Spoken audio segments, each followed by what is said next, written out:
Welcome to the Indie Film Hustle Podcast, episode number 126. Good, better, best. Never let it rest.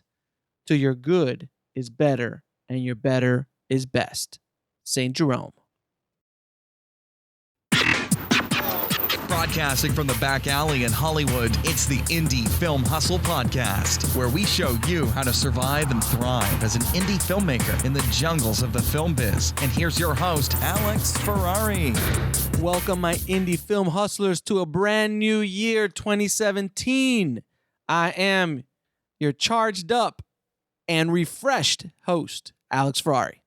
Now, today's show is sponsored by Distribber. Now, guys, I know that a lot of you have feature films out there and even short films out there, and you want to make money with it. Now, I know a lot of you guys are trying to get distributors and trying to go down the traditional route, and that might not work for everybody, and majority of you won't get distribution deals because there's just a gluttony of product out there. But there is hope for everyone listening to this podcast.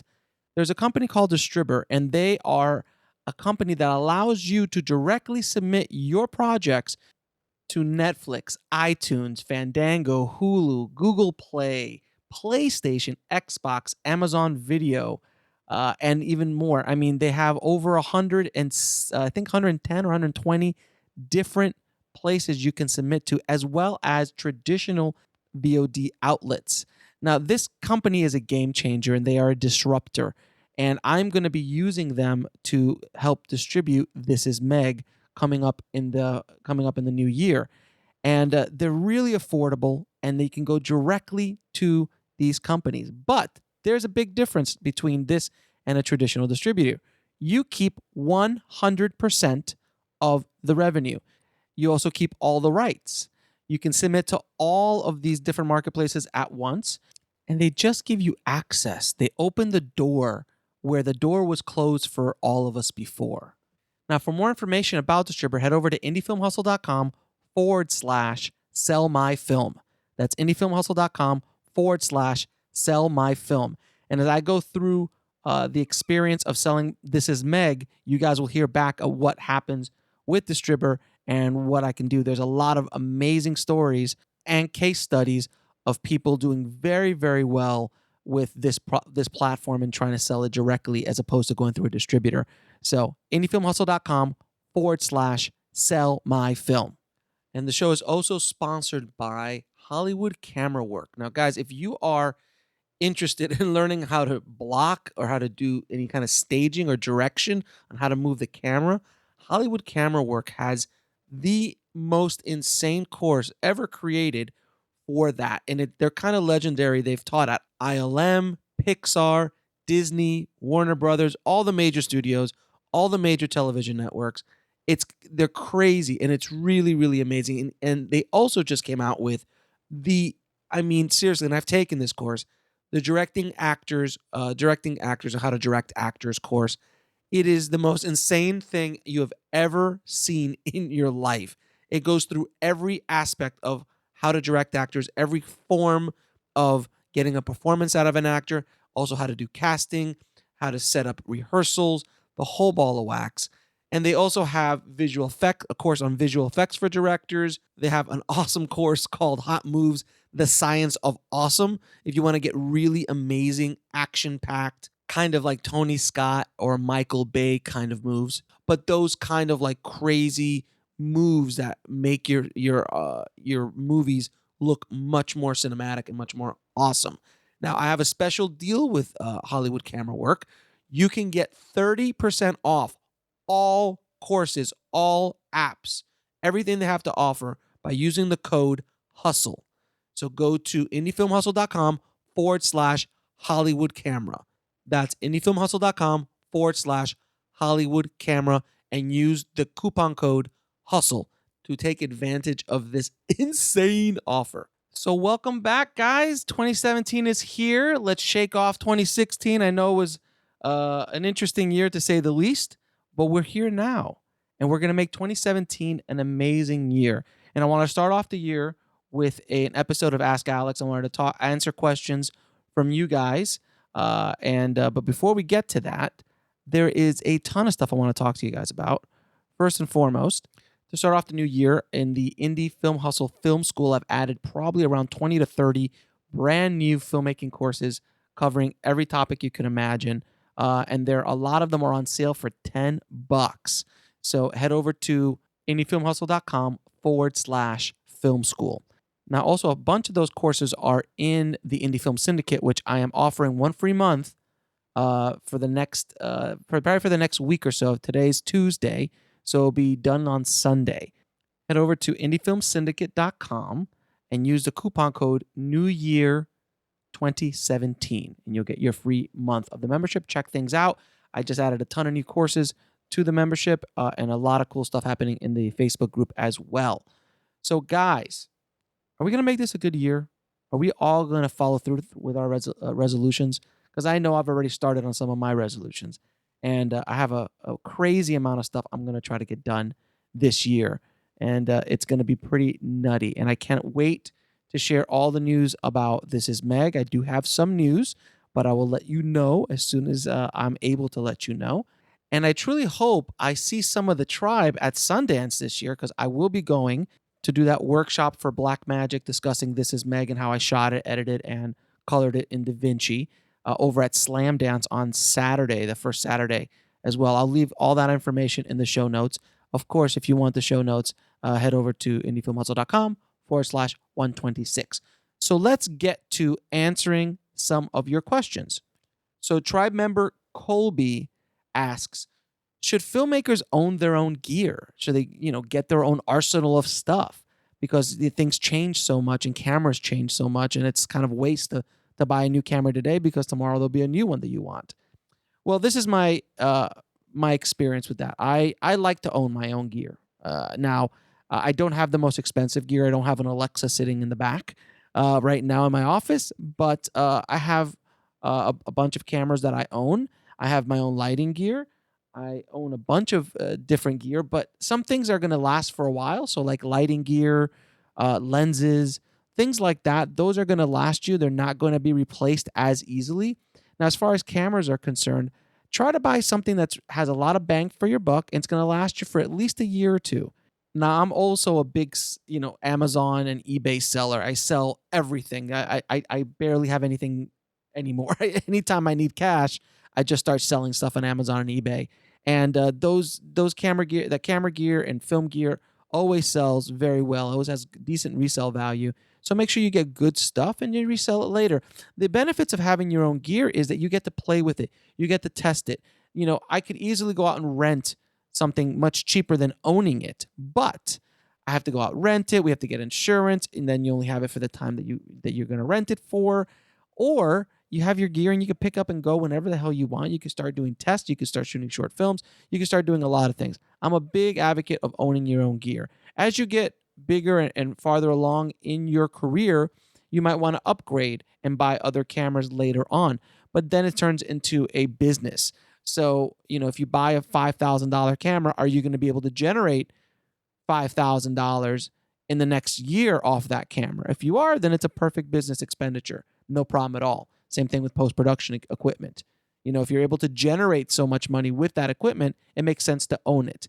Now, if you're spending a little bit of money to buy your own camera gear and stuff like that, just to do your own projects, it's not that big of an investment. But the bigger the investment, the more return on that investment you should have, whether that is to shoot your feature film, which you are going to sell, or if you're going to be doing other kind of projects. So I hope that answers your question, Colby. Next question comes from Joseph, and he asks, when is the perfect time in pre-production for you to start casting?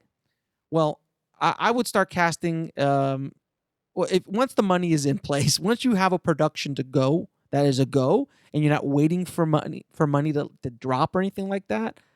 To be safe, I'm trying to be safe here. There's many people who do it many other ways, but the way I do it is once I know that there's money in place to make the movie, start casting as soon as possible. As soon as you have dates and money, that's the thing, because you can't really cast without dates.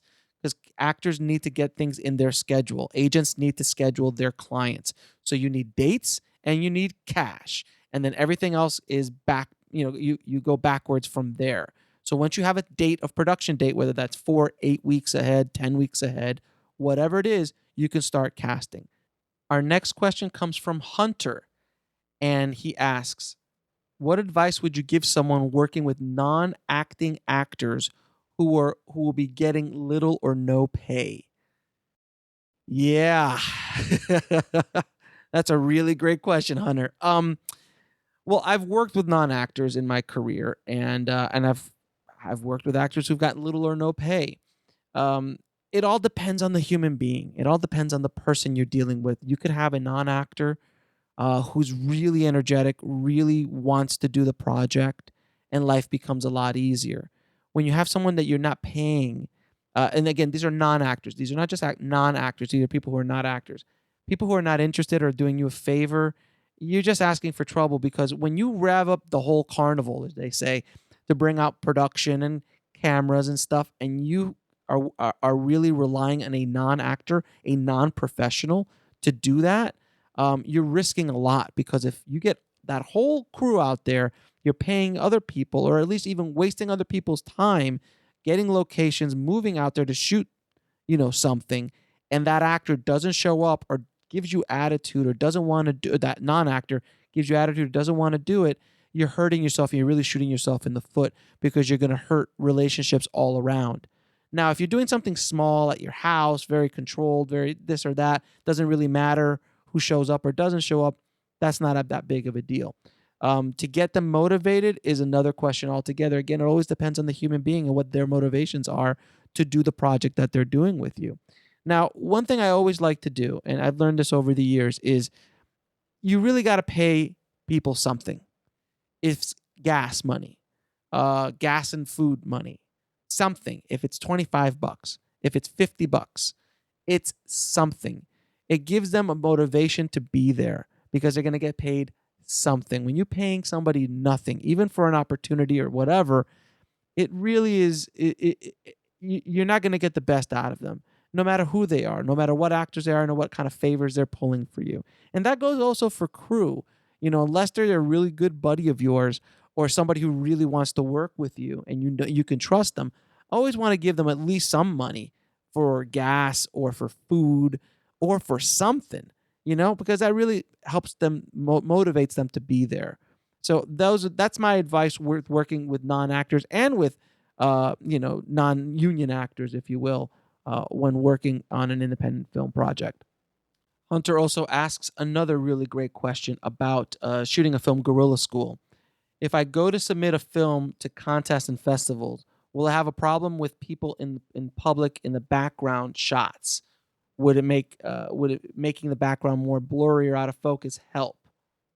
As far as working with background extras that are not on your crew and you're just grabbing them, in documentary world, it's fine. Even in documentaries, you should always get a release. But if you're going to do that in a guerrilla style out in the world, which I've done, always try to frame them out as much as you can. But if you can't, try to get them out of focus. If they're out of focus, no problem. The big thing is that you can't recognize them. You should always get a release, or that you cannot recognize their face. You can shoot the back of their heads, the side of their heads, as long as you cannot recognize their face. Again, always ask an attorney for legal advice in regards to this, because this is kind of a legal situation. We did that with Meg. There was a scene where we were out in the world, and there was a place where there was some extras, people that were walking around, and I made sure to frame them out as best I could. And then also when they passed, made sure to get the back of their heads. And if you get the back of their heads, you got extra production value because you got bodies there. But you should be careful with it. I've heard multiple stories. You also ask if you have products in a store, do you need to get them out? Do you need to blur them out? I think I've answered this question before in the podcast, but I'll answer it again. When you're dealing with product lines, if you can get them clean, great. If you're going to go to major distribution, they're going to want you to have those clean or fixed in post. But do not blur them out. That's horrible. That's like the worst thing you could do is blur out a logo in a feature film. It looks horrendous. So you either have to get them done properly with visual effects and paint them out, or not have them there in the first place. That's one school of thought.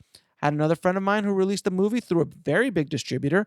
They had stuff all over the place. And as long as no one is like doing something derogatory with that product, so like let's say someone chokes on M&Ms in the middle of the scene and M&Ms are all over the place and the logos are everywhere and, the guy chokes and dies, Eminem's probably not going to be real happy with that. So you got to be really, really careful when it comes to that. But movies like Clerks, Kevin Smith's film, they shot in a convenience store. They shot on a video store and they talked about movies. This other guy shot a whole movie in Disney World with copyright problems everywhere, and that got released. So there definitely ask an attorney specifically, but I've heard different stories from different type of filmmakers who've had both gambits that they need to clean it, and as long as nothing is being done poorly with it, they don't need to clean it. Now, the last question today is from tribe member Courtney. Courtney asks, how important do you feel it is to shoot on film if you plan to go to the big festivals, film festivals, hoping to get a distribution deal? That he took the Dove Simmons DVD class, and that stressed that you needed to shoot film, but that was also in the age of mini DV. So, what do you suggest? He also says that she's looking to shoot mostly 75% of the movie, mixed with some digital footage that will cover about 25% of the movie.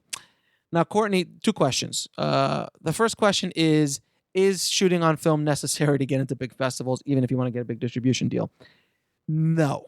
In today's world, absolutely not. It is not a necessity to shoot film anymore. 90% of films or projects are shot digitally now, and film is definitely not a prerequisite by any stretch of the imagination. Now, with that said, shooting Super 16 or shooting 35 millimeter is great, and it will give you something unique at a big film festival. But at the end of the day, guys, it's just a format.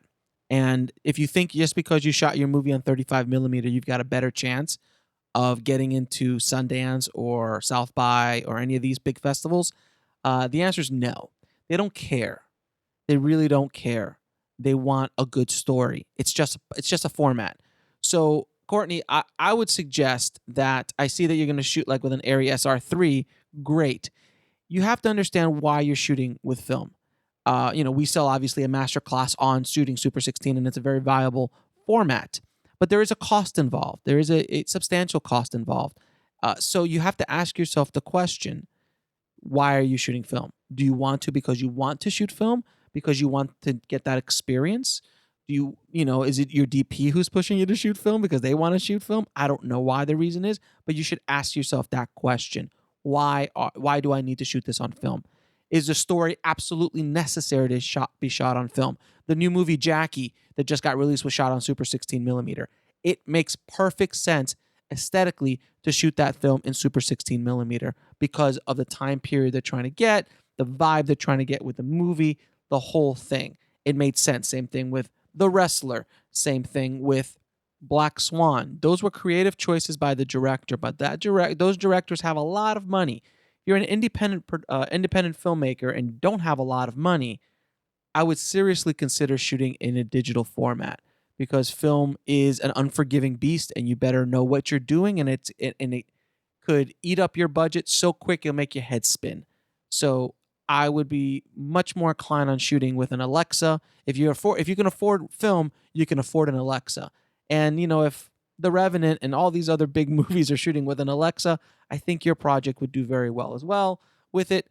And also the workflow is going to be a lot easier moving forward in post-production. If you've never shot film before and this is your first experience shooting film, I'd be very, very leery of it because I could just see it going downhill very, very, very quickly. I've seen it happen too many times. I've had many projects come through my doors that have done this specific thing, thinking that shooting on film would give them some sort of edge. It does not. It only gives you an edge if you've got a good story. If you have a good story, you can shoot it on your iPhone. It doesn't matter. It's all about story, guys. And if you are going to decide to shoot on film, try not to mix it with digital. It's not going to work really well. If you're going to mix it with digital, just shoot digital. If you're going to shoot film, shoot all film. But mixing formats in any scope, by the way, and guys, this is a general note for everyone listening.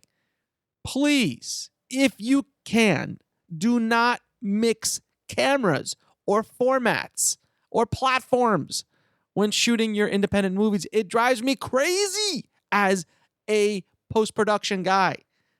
You know, when you shoot an entire movie on Alexa and then you got GoPro, you know, for establishing shots. Are you kidding me? You know how hard that's going to be to try to match? It's actually impossible. It's really impossible unless the DP really knows what they're doing. It's going to be extremely difficult. So please, for the love of God, don't mix formats. Try to shoot everything with the same camera. You can have 2 of the same camera, 3 of the same camera, but do not mix platforms. Don't shoot, one with, one camera's Canon, one camera's Sony, one camera's a Red. Don't do that, guys, please. It really, really is rough. Unless you do extensive testing and you bring it in and you feel that you guys can cut it together and it's going to look good and the color grading is going to work, then maybe. You know, I've had experience with shooting Alexa, and then they also throw in a Blackmagic because aesthetically they're very similar images, and you won't be able to tell the difference with some pickup shots or something like that. But please don't do it.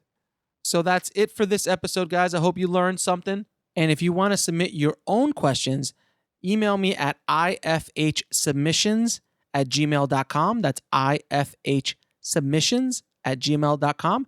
And listen in if I pick your question to be answered on the podcast.